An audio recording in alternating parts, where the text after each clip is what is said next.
Welcome back mga adventure at another day at another adventure.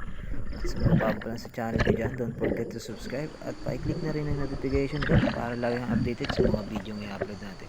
So ngayong gabi na to guys ay maninisid na naman tayo. So kasama natin dyan si Utol. So makikita nyo ang ating mga nahuli. So marami pa dyan ibang guys. Kaya panoorin nyo na lang. So ayan, let's go! Uy, mga katas pa yan.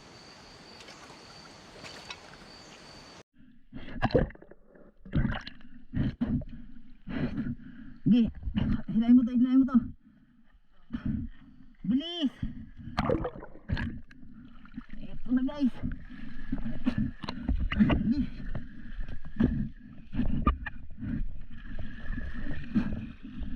Ah, ang laki. Oh. Oh, yes! Thank you Lord. Ha? Niloloko ko lang naman eh. Hindi ko ibenta. Ang pinangarap ko itong bilhin talaga. At ito na nga ang una kong sisid mga ka-adventure. So tingnan nyo kung anong una natin mahuhuli ngayong gabi nito. So pagbasta nyo lang ang ating papanain. At ayan na nga, tinira ko na nga ang isang mahilab-hilab din na hito. So ito ay paborito ng ating mga tropa. So shout out sa mga tropa natin dyan sa construction worker, no. So ayan, swerte ang mabibigyan na ito ngayong gabi. So ito ang pinakaparapol natin. Ibusa lang kami ko. Malaking hito na rin to guys. Loko ka. At dito nga guys ay tatanggalan na natin siya ng tibo. Pero kailangan guys mag-ingat kayo dyan dahil pag natinig kayo dyan ng tinik yan, sigurado naman uuwi kayo agad ng hindi nyo inaasahan. So napakasakit nga pala ang tibo niyang hito na yan. So hindi yan kagaya ng ibang isda na hindi masakit ang katinig. Ang hito nga pala guys ay makamandag yung tibo niyan. Pag natibo ka niyan, mapapawaw ka talaga sa sarap. So ayan guys, so panoodin nyo lang kung paano natin tanggalin para makita nyo kung paano ang technique.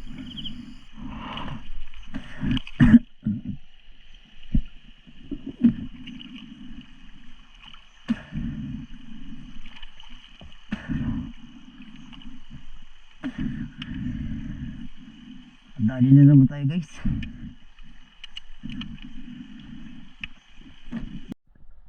At ito na nga pala ang pangalawa nating mahuhuli ngayon. Isang hito na naman. So ayan, pumaripas na ng takbo dahil alam niya papanain ko na siya. So ayan, tignan nyo. Bang, huli na naman. So pagkatapos yan guys, naghanap na naman tayo ng ibang target.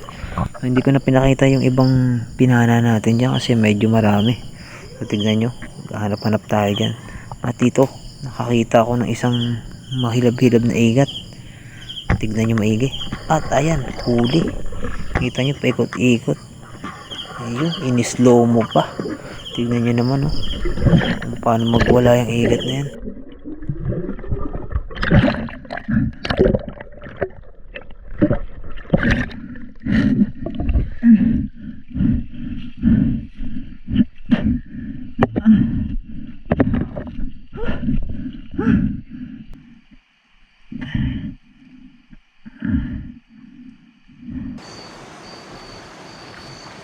Wala. Tayo na idol, oh. Ang laki. Mga 2 kilo, no? Dalawa. Sige, lagay mo na dun, Loy. Parang magkasaka mo dun. Ito.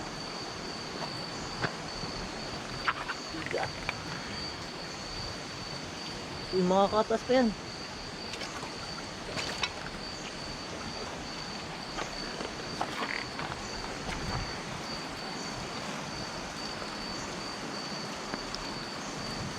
Sorry. At dito guys ay hindi ko na nabidyohan ng maayos yung pagkapana ko dito sa malaking igat na to. Dahil nga ay biglaan siya nagpakita doon sa ilalim ng butas. So, hindi ko na naibidyo sa ilalim ng ating camera dahil nagmamadali tayo. At ito, dali-dali ko na siyang itinaas. So, ang igat na yan guys ay pumapatak na rin yan ng 3 kilot kalahati. So malaki na din siya. So ayan, tuwan-tuwa na naman ako dyan. Sobrang excited ko ano na nasasabi ko. Pero hindi ko na sinabi guys sa camera kasi nakakahiya naman. So, ayan, pinalikan ni Utol yung ating Sinyelas niyan kasi naanod. Ang laki. So tignan nyo to. Kung anong mangyayari dyan guys. Sabi ko sa iyo, Loy eh.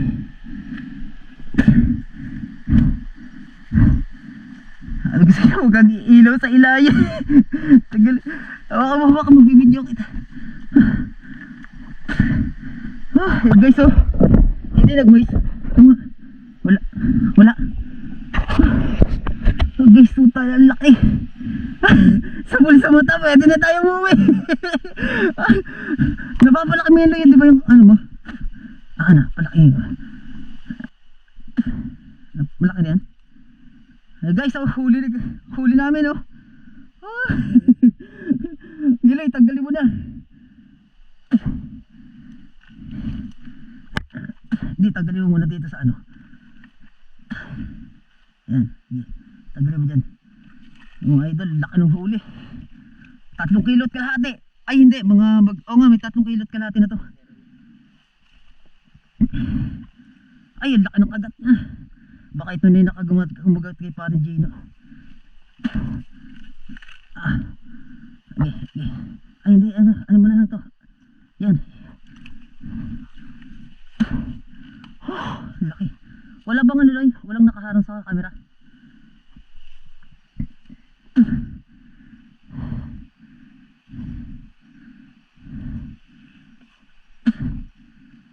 Yan, nilagyan na po ng ano. Nilagyan na po ng tawag yan.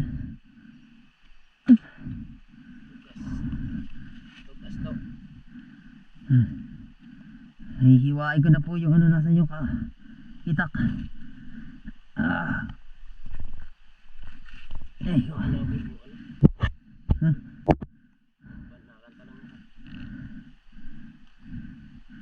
Pesto muna natin guys yung ano, hiwain ko muna dito.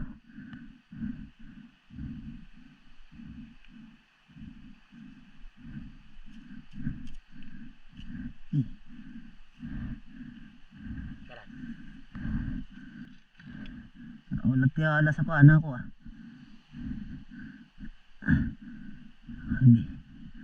Hindi video mo. Ay.